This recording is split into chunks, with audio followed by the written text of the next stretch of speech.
तो नमस्कार। आइए, आज क्या हुआ और उस पे हम अपडेट बताते हैं। तो आज भारत सरकार ने सोना चांदी जो है उसके आयात पर कस्टम ड्यूटी, इम्पोर्ट ड्यूटी की बढ़ोतरी कर दी है। ठीक है। मुख्य अपडेट है कि जो इम्पोर्ट ड्यूटी गोल्ड पे 6% लगता था वो बढ़ाकर 15%। ठीक। सेकेंड, जो 10% मतलब बेसिक कस्टम ड्यूटी था ना, वहाँ पर ही अब 5% एग्रीकल्चर जो है AIDC, वो भी agriculture infrastructure and development cess ये लगा दिया। तो इस ये 5% अलग से लगा दिया, मतलब टोटल 15% कर दिया। 6 से 15 समझ रहे हैं, सीधा डबल से भी ज़्यादा। जहां आप 10 ग्राम सोना लेने जाते थे तो पहले 10 ग्राम पे आपको 6,000 लगता था, अब वहां पर ही आपको मतलब 6,000 से भी कम लगता था, 5,000 लगता था, वहां पर ही अब आपको 12,000 रुपया लगेगा। मतलब 1 किलो पे 12.5 लाख के आसपास। 100 ग्राम पे आप समझ सकते हैं कि 1,20,000 के आसपास, 20-25,000 के आसपास। और अब 10 ग्राम पे 12,500 13,000 रुपया आपको फालतू देना पड़ेगा। एज इट इज़ चांदी में भी ड्यूटी जो है बढ़ा दिया गया। समझ गए? तो आप बोलोगे अरे सर ये तो गलत हो गया। भाई गलत हो गया, सही हो गया, मोदी साहब इसके लिए पहले से ही बता रहे थे। और ये ड्यूटी पहले 2024 में आप लोगों को याद होगा, उस समय हम लोग ETF खरीदे थे, तो उस समय क्या हुआ था, इम्पोर्ट ड्यूटी कम किया था। कब का बात है, मैं उस समय कलकत्ता में था, तो इम्पोर्ट ड्यूटी कम किया था। और जब इम्पोर्ट ड्यूटी कम किया था तो ETF धड़ाम से गिर गया था। उस समय 15 से घटाकर 6 किया था। ठीक है। लेकिन अभी जो है वापस 15 कर दिया गया। ये सरकार के हाथ में था और इसको फर्स्ट प्रायोरिटी से सरकार ने किया है। और ये एक अच्छा कदम है, जिससे क्या है कि सोना चांदी, समझ रहे हैं, हाँ, सोना चांदी खरीदने वाले ऑटोमेटिक रुकेंगे, क्योंकि 2 दिन में जब से मोदी साहब ने बोला है तब से लोग सोना चांदी पे विशेष ध्यान दिए हुए थे। अब ये चीज़ खत्म, अब दबाव बढ़ेगा। तो आप बोलोगे सर तो फिर इसमें हम क्या अपना पुराना इसमें क्या गोल्ड का प्राइस बढ़ेगा क्या? नहीं। आपको वर्ल्ड लेवल पे गोल्ड का जो प्राइस चल रहा है वो ये चल रहा है, लेकिन इंडिया में जो 1,40,000 45,000 50,000 के पास था, वो अब आपको 60-65 इस तरह से बढ़ता हुआ दिखेगा। इम्पोर्ट ड्यूटी बढ़ गया ना, तो 10 ग्राम में ही आपका सीधा है कि वो बढ़ गया है। 10 ग्राम में वो तो सीधा है ना सर कि आपको 12,000 रुपये का बढ़ोतरी होता हुआ दिखेगा। तो ये चीज़ आप समझ के चलिए। तो इसका क्या इम्पैक्ट हो सकता है? देखिए, इसका बोलना नहीं चाहिए, इसका इम्पैक्ट एक सकारात्मक इम्पैक्ट होगा शेयर मार्केट के लिए। शेयर मार्केट के लिए इम्पैक्ट सकारात्मक होगा। हाँ ये है, अब जिनका शादी विवाह है उनकी तो बात हम नहीं बोल पाएंगे, क्योंकि उनको थोड़ा गोल्ड महंगा लेना पड़ेगा। और आज के टाइम में गोल्ड का जो रेट चल रहा है वो 153,800 चल रहा है। ये कब का था? ये कल का था, 24 कैरेट का।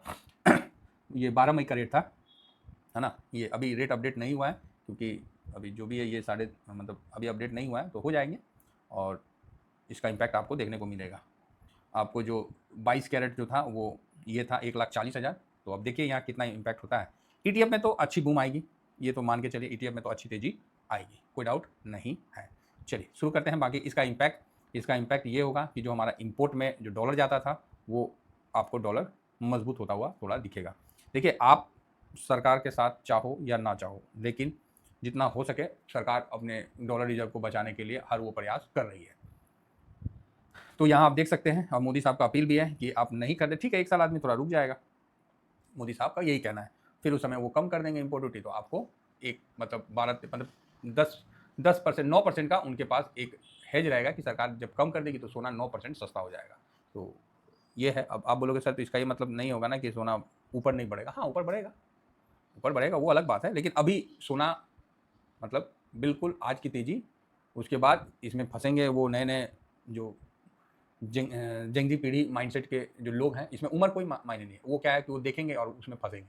अब हम लोग क्या है कि होल्ड कर रखे हैं, तो हम लोग का तो बेनिफिट होगा ना। और कल भी तो मैंने डाटा के माध्यम से बोल दिया था कि मार्केट आज कल इतना नहीं गिरेगा, स्पष्ट बोला था, क्योंकि वहाँ बिकवाली भी जिस तरह से कम चल रही थी। तो यहाँ एक पॉजिटिव संकेत है, तो इसको आप समझ के चलिए। साथ में जो अमेरिका जो राष्ट्रपति डोनाल्ड ट्रंप है वो ईरान अपना चाइना के यात्रा पे निकल चुके हैं, और चाइना में मीटिंग के लिए वो पहुंच जाएंगे कल तक।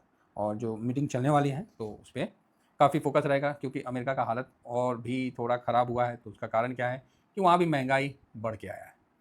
किसका? अमेरिका का महंगाई थोड़ा बढ़ के आया है, तो इसका भी इम्पैक्ट आपको वहाँ देखने को मिलेगा। और जो अंदर का जो डर है ना कि अपना ट्रम्प साहब का, तो वो उनको थोड़ा सा वहाँ पर ही मतलब टेबल पे बैठने के लिए मजबूर किया है, तभी तो वो इतना दूर जा रहे हैं। आप देख सकते हैं कि फोरकास्ट के अनुसार महंगाई थोड़ा सा बढ़ा है, 3.8 हुआ है। उसी तरह इंडिया का आप सीपीआई अगर देखिएगा तो इंडिया का भी सीपीआई बहुत अच्छा, तो क्या बोला जाए, आप खुद देख के खुद डिसाइड करिए क्या सही है क्या गलत है, क्योंकि हम लोग का बोलना ज़्यादा उचित नहीं रहता है। तो आप इंडिया का सीपीआई को भी देखिए कि इंडिया का सीपीआई मतलब बढ़ा है लेकिन फिर भी ठीक है। मतलब इंडिया में महंगाई जो है, जो फोरकास्ट नहीं घटा है, फोरकास्ट था 3.80, अभी 3.48, तो कहीं ना कहीं आपको जो एक्चुअल महंगाई है वो आपको 3.48 है, फोरकास्ट 3.80 था। मैं इसके बीच में नहीं जाऊंगा क्योंकि अभी काफ़ी चीज़ चेंज हुआ है ना, तो हो सकता है कि ये सीपीआई डाटा आने के बाद ये चेंजिंग आना था, तो इसी के लिए समय लिया गया हो, तो ये चीज़ है, तो ये हमारे लिए भी पॉजिटिव है। और जो आज गोल्ड अपना जो ये किया गया ये सबसे ज़्यादा पॉजिटिव है। अब आ जाते हैं ब्रेंड के ऊपर, तो ब्रेंड 107.07 है, तो ठीक है। और इसी जगह आप देखते हैं कोई राहत नहीं है।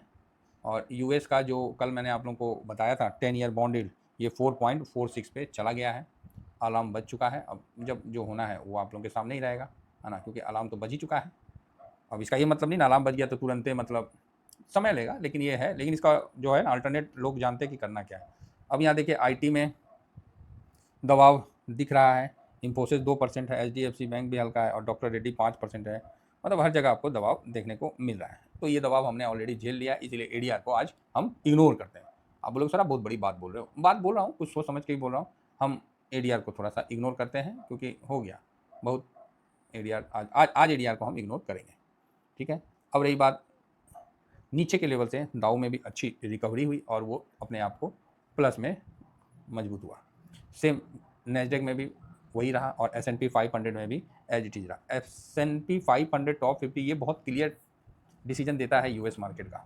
नेस्डेक वो तो आईटी का है ना, और दाव का तो कोई माई बाप नहीं है। रसल 2000 तो ये तो छोटे मोटे कंपनी का है, और फैंग इंडेक्स ये तो 10-12 कंपनी का है। तो आपको जो सबसे इंपॉर्टेंट और सबसे होता है वो S&P होता है, तो इस पर हम लोग फोकस रखेंगे। इंडिया विक्स आज डाउन होगा ऐसा मेरा अनुमान है, क्योंकि लोग गोल्ड सिल्वर की तरफ ट्रेडिंग ज़्यादा करेंगे और वहाँ पर ही अपना कोई शॉर्ट करेगा कोई लॉन्ग करेगा, अपना चलता रहेगा जो है आपका।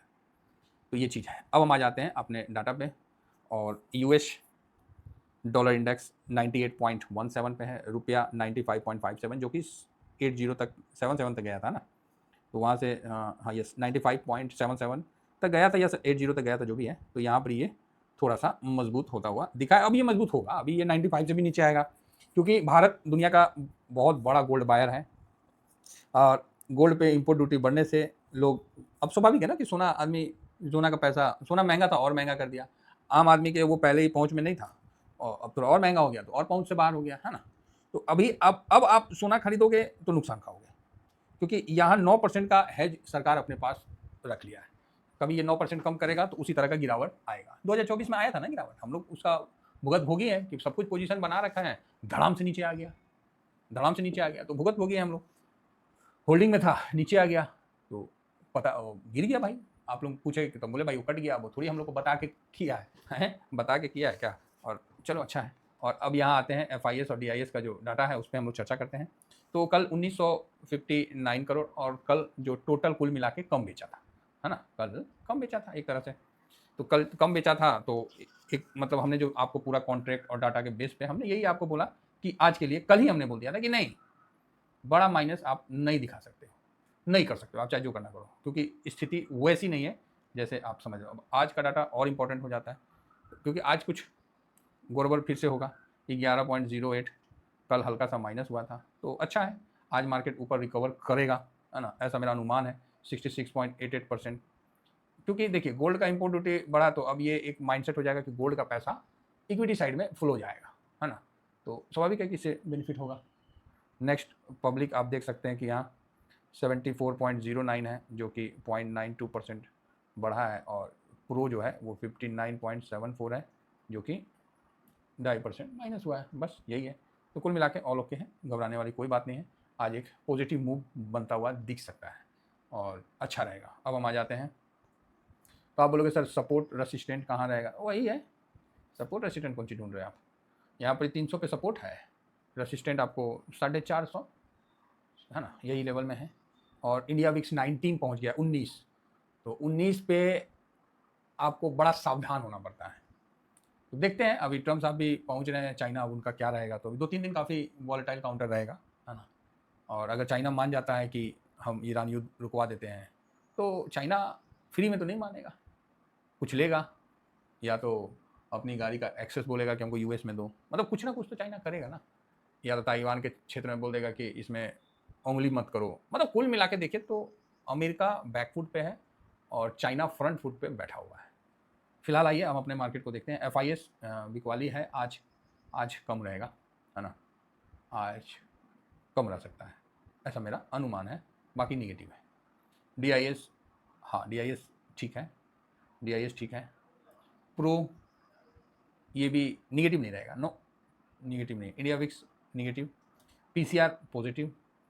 ऑप्शन चेन का सेंटीमेंट निगेटिव है, लेकिन मैं निगेटिव नहीं करूंगा इसको, मैं अपने हिसाब से न्यूट्रल करता हूँ। Gold positive, crude negative, US market neutral, और रुपया आज रहेगा पॉजिटिव, लेकिन हम तो निगेटिव ही करेंगे। डॉलर इंडेक्स निगेटिव नहीं है, 98 समथिंग है, पॉजिटिव है, और PE 20 पॉइंट समथिंग है, तो ये भी पॉजिटिव है।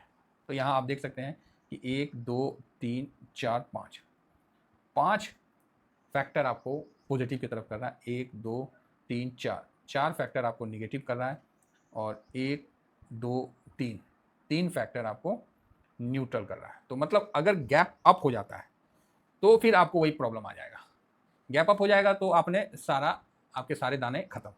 गैप डाउन हो गया, अगर निफ्टी गैप डाउन होकर 300 के नीचे से खुल गया गलती से, भाई नोट कर लो, अपॉर्चुनिटी है, ठीक है। तो आप बोलोगे सर आप इस अपॉर्चुनिटी को कैसे लोगे? मैं नहीं लूंगा मैं नहीं लूंगा भाई, सीधी बात है, हाँ मैं नहीं लूंगा। मैं शांत में ट्रेड करना पसंद करता हूँ। मैं अब क्या कर रहा हूँ कि सुबह में जो 9:15 9:30 बजे तक जो उठापटक होता है, मैं 10 बजे तक एक स्टेबल हो जाता है ना, तो एक डिसीजन बनता है कि हाँ भाई किस साइड में जा रहा है, किस साइड में नहीं जा रहा है। 10 से 11 क्या है, आपको बड़ा अच्छा मतलब एक डिसीजन मिल जाता है कि मार्केट किस तरफ जाने को तैयार है। कभी बेनिफिट हो जाता है कि हम लोग कुछ नई पोजीशन बनाते हैं, निफ्टी 450 500 पॉइंट टूट जाता है, तो यहाँ बेनिफिट हो जाता है। कभी थोड़ा हम लोग को लॉस भी हो जाता है कि निफ्टी ऊपर भाग गया, है ना, 50 100 पॉइंट 200 पॉइंट, इतना तो नहीं भागता, उससे पहले इंटर ले लेता आदमी, 100 150 पॉइंट भाग जाता है। तो ये चीज़ हमेशा रिस्क रहता है, और इस रिस्क को हम लोग हमेशा साथ लेके चलते हैं, ठीक है। अगर आज खुलते समय 300 या उससे नीचे खुल गया, अपॉर्चुनिटी है, ऊपर में वही 450 एक रेसिस्टेंट का काम करेगा। अब देखना है कि उसको कितना करता है। बाकी दूसरे साइड जिनके पास कमोडिटी है, गोल्ड सिल्वर है, तो वहाँ एक अच्छा तेजी देखने को मिलेगा।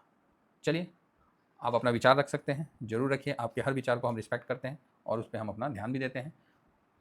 सर मजबूरी है सरकार का भी कि भाई करना ही पड़ेगा, क्योंकि सरकार के विरोधी भी कई लोग हैं ना, तो इसका भी आप विशेष ध्यान रखिए। और यहाँ पर ही अब आप ये तय कर सकते हैं कि क्या सोना महंगा खरीदना उचित है या फिर एक साल रुक के। तो ऐसे कौन डेली सोना खरीदता है, आप ही बताइए ना। सोना कौन खरीदता है? डेली कोई खरीदता है? महीना में भी कोई खरीदता है? अरे सालों में कोई खरीदता है? तो हाँ सर खरीदता है। तो बस वही लोग टैक्स एक्स्ट्रा देंगे, और इसके अलावा ठीक है। तो एक तरह से ये काबू करने का सरकार के पास हथियार था, और उसने ये चीज़ ग्राउंड में अप्लाई किया है।